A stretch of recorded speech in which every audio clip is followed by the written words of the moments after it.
Good morning everyone. আজকে অয়ন বাড়িতে আছে, তো মনে বিশাল ফুর্তি নিয়ে আগে তো চা বসিয়েছি, সাথে ডিম সেদ্ধটাও বসিয়ে দিলাম।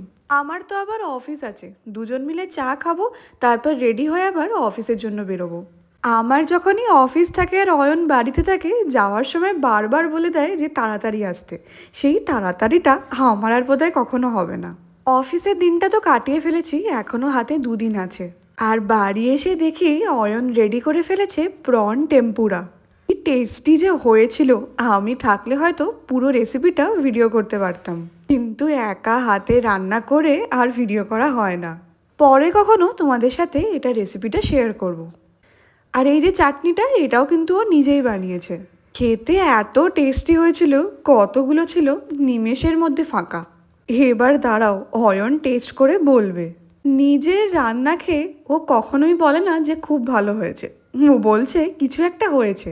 আমার কিন্তু ভীষণ ভালো লেগেছিল, সসটা যেন আরও টেস্টি।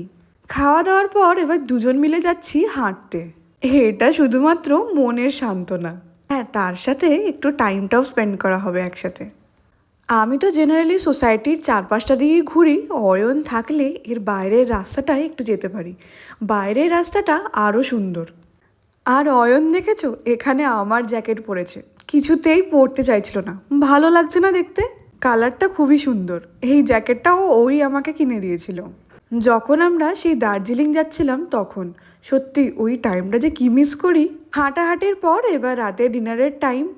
মুভি দেখতে দেখতে ডিনার এনজয় করি। দেখা হবে পরের ব্লগে।